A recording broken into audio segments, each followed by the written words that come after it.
बिस्मिल्लाहिर्रहमानिर्रहीम। अस्सलाम वालेकुम डियर स्टूडेंट्स। जैसा कि आप सबको पता है कि हम डेली जो अपने चैनल के ऊपर और अपनी फ़ेसबुक आईडी के ऊपर मैं डेली क्या कर रहा हूँ कि जो लेक्चर्स हैं एफएससी और मैट्रिक के वो मैं अपलोड कर रहा हूँ और उनको काफ़ी पसंद किया जा रहा है और मुझे बड़ी खुशी हो रही है। बहुत ज़्यादा इज़्ज़त आप मुझे दे रहे हैं और बच्चों की तरफ से बड़ी ये सख्त डिमांड आ रही थी बहुत ज़्यादा कि सर आप काइंडली एफएससी पार्ट 2 के लेक्चर्स भी अपलोड करें, क्योंकि मैं इस क्लास के अपलोड नहीं था कर रहा। तो अभी मुझे ज़रूरत ये महसूस हुई है कि अगर इतनी चाहत से बच्चे मुझे कह रहे हैं तो फिर मैं क्यों ना इसके भी लेक्चर रिकॉर्ड करके आपके साथ अपना नॉलेज शेयर करूँ। हमारे पास जो एफएससी पार्ट 2 की फ़िज़िक्स है उसको हम आज से शुरू करेंगे और उसका जो चैप्टर नंबर 1 है वहीं से हम इसका स्टार्ट लेंगे। चैप्टर नंबर जो 1 है उसका नाम है इलेक्ट्रोस्टैटिक्स। मेरा ख़्याल है आप इस टर्म से पहले से फेमिलियर हैं, आपने मैट्रिक क्लास में इलेक्ट्रोस्टैटिक्स के बारे में कुछ ना कुछ आपने पढ़ा होगा। तो देखते हैं भाई ये क्या होता है। चैप्टर नंबर हमारे पास है 1 और लेक्चर नंबर आज का हमारा है 1 और टॉपिक का नाम, ये चैप्टर का नाम है इलेक्ट्रोस्टैटिक्स। सबसे पहले देखते हैं कि इलेक्ट्रोस्टैटिक्स क्या होता है। इलेक्ट्रो का मतलब होता है कोई चार्ज, ऐसा पार्टिकल जिसके ऊपर कोई चार्ज हो, either it could be a positive और अ नेगेटिव चार्ज। तो आपको पता है कि दो तरह के चार्जेस होते हैं, एक इलेक्ट्रॉन होता है जिसको हम नेगेटिव चार्ज कहते हैं। ऐसा पार्टिकल, ये जो इलेक्ट्रॉन होता है इसके ऊपर नेगेटिव चार्ज होता है और इसको मैसेज शो करते हैं कि ये ऐसे, ठीक है। और एक प्रोटॉन होता है जिसके ऊपर पॉजिटिव चार्ज होता है और हम इसको ऐसे शो करते हैं, ठीक है। अब आप ऑलरेडी जानते हैं कि जो सिमिलर चार्जेस होते हैं, जो एक जैसे चार्ज लाइक चार्जेस होते हैं, जिस तरह प्लस प्लस और माइनस माइनस, ये एक जैसे हैं। तो ये अगर इन दोनों को एक दूसरे के करीब लाएंगे आपस में तो ये म्यूचुअली एक दूसरे को रिपेल करेंगे। इस केस में इनके दरमियान जो फोर्स होती है वो रिपल्शन की फ़ोर्स होती है, ठीक है। अब अगर हमारे पास डिफरेंट चार्जेस हो, अनलाइक चार्जेस हों, जिस तरह से आप भाई कह लें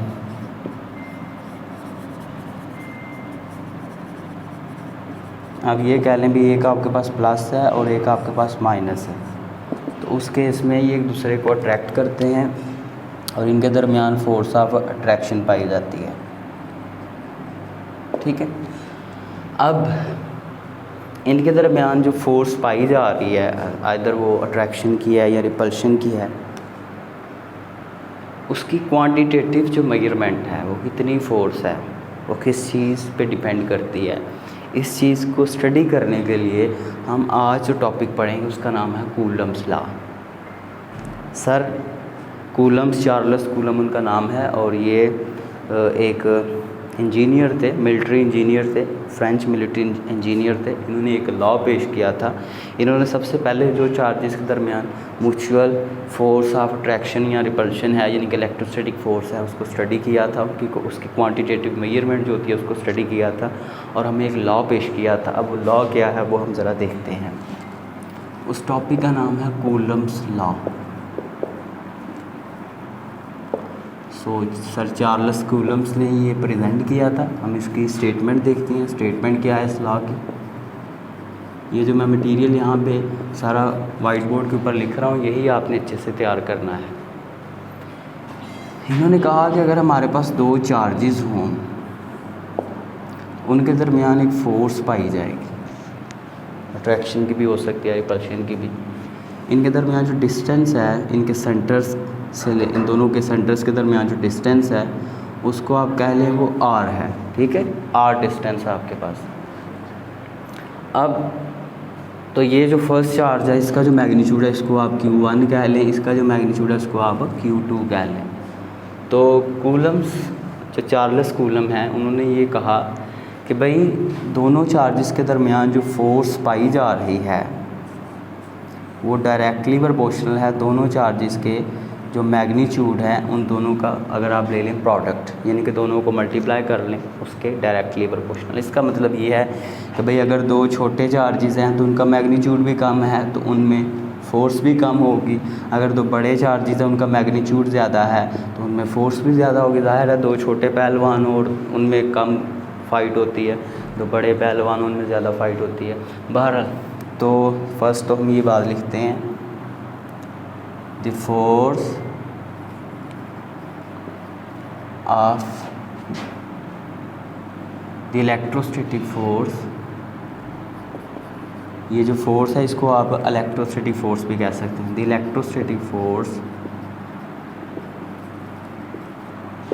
between charges, between two charges, दो चार्ज हम ले रहे हैं, between two charges is directly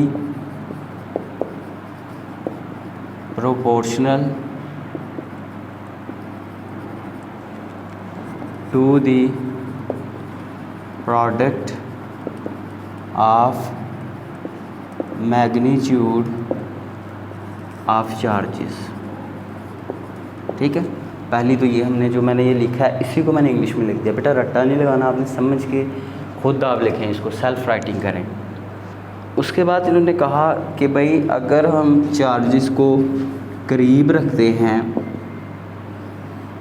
तो उनके दरमियान जो फोर्स पाई जा रही है, यानी कि अगर उनका आर कम हो, डिस्टेंस कम हो तो फोर्स उनमें ज़्यादा होगी। और अगर हम इन दोनों को दूर कर देंगे, डिस्टेंस बढ़ा देंगे, इनके सेंटर्स के दरमियान जो डिस्टेंस है अगर वो बढ़ा देंगे तो इनके दरमियान जो फोर्स है वो कम हो जाएगी, यानी कि एक चीज़ बढ़ी और दूसरी कम हो रही है। इसको इन्वर्सली प्रोपोर्शनल कहते हैं। उसको इस तरह लिखते हैं, तो कह रहे हैं कि ये जो इनके दरमियान इलेक्ट्रोस्टैटिक फोर्स है वो इन्वर्सली प्रोपोर्शनल है इन दोनों के सेंटर्स के दरमियान जो डिस्टेंस है उसके स्क्वायर के। तो अब ज़रा हम इसको भी लिख लेते हैं, एंड इज़, यानी कि जो फोर्स है, and is inversely proportional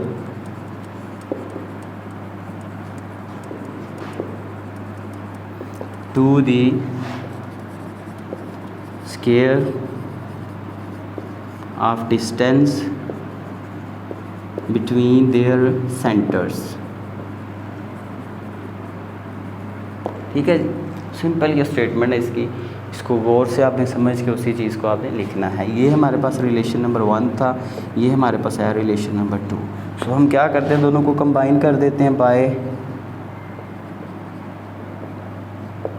combining 1 and 2। सो कैसे कंबाइन करेंगे, एफ़ दोनों में सेम आ रहा है वो भी ऐसे ही रहा, ये Q1 Q2 पर मल्टीप्लाई हो रहे हैं और इनसे आर स्क्वायर डिवाइड हो रहा है। ठीक है, अब उसके बाद ये जो प्रोपोर्शनैलिटी का साइन है इसको रिमूव करने के लिए हम एक कांस्टेंट लगा रहे हैं, वो K कांस्टेंट है, Q1 Q2 ओवर R का स्क्वायर। ठीक है, अब ये जो K है ये क्या होता है इसके बारे में मैं आपको बता दूँ, ये आपने नोट कर लिया। चलिए इसको मैं मिटा देता हूँ। तो यहाँ पे जो K है बेटा इसको कहते हैं कूलम्स कांस्टेंट।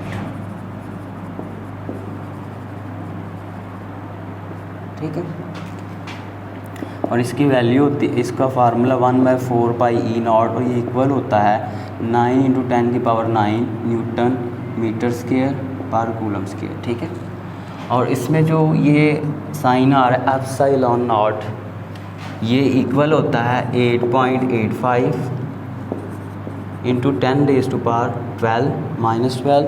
एक मिनट ये मैं वेरीफाई कर लूँ कहीं मिस्टेक ना हो जाए, ये ऑब्जेक्टिव पेपर में आता है। सो 8.85 × 10⁻12। और ये याद रखना आपने, जो इसके साथ यूनिट आया था इसका ये यानी कि उलट हो जाएंगे साइन, पर न्यूटन पर मीटर स्क्वायर और कूलम स्क्वायर। ठीक है, अब ये जो ए नॉट यानी कि एप्सिलॉन नॉट है इसको बेटा प्रिमिटिविटी ऑफ फ्री स्पेस इसको कहते हैं। ये क्या होता है, यानी कि दो चार्जेस हैं हमारे पास, उनके बीच में जो आपने मीडियम रखा हुआ है वो फ्री स्पेस है। क्या आपके पास है, फ्री स्पेस आपके पास मीडियम है। तो यहाँ पे ये जो फ्री स्पेस है, इन दोनों चार्जेस को जितनी वो परमिशन देगी, अलाउ करेगी एक दूसरे के ऊपर म्यूचुअल फोर्स लगाने की, जो जितनी भी वो परमिशन देगी उसको आप ये कहेंगे, ठीक है। सो अब ज़रा हम इसको आगे कंटिन्यू करते हैं इसको।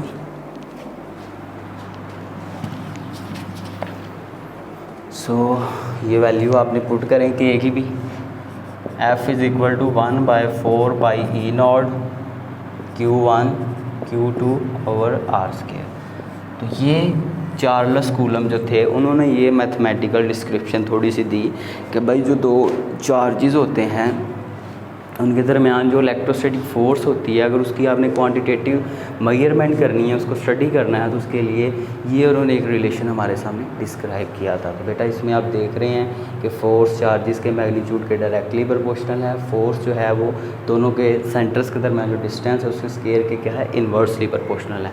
तो यहाँ तक आज का काम है, इससे आगे इंशाल्लाह कल हम इसको यहाँ से शुरू करेंगे। तो अपना ख्याल रखिएगा, खुश रहिएगा, आबाद रहिएगा, और वीडियो को लाइक कीजिएगा, कमेंट कीजिएगा, शेयर कीजिएगा, और कोशिश किया करें, आपसे रिक्वेस्ट है कि जब फेसबुक के ऊपर आप मेरी को वीडियो देखते हैं तो बजाय उसको फेसबुक पे देखने के आप उसके ऊपर जो ब्लू लाइंस में मैंने इंग्लिश यानी कि एक लिंक लिखा होता है उसके ऊपर प्रेस करके आप वही वीडियो आप फेसबुक पे देखने के बजाय आप यूट्यूब पे देखा करें। इससे मेरा भी फ़ायदा हो जाएगा।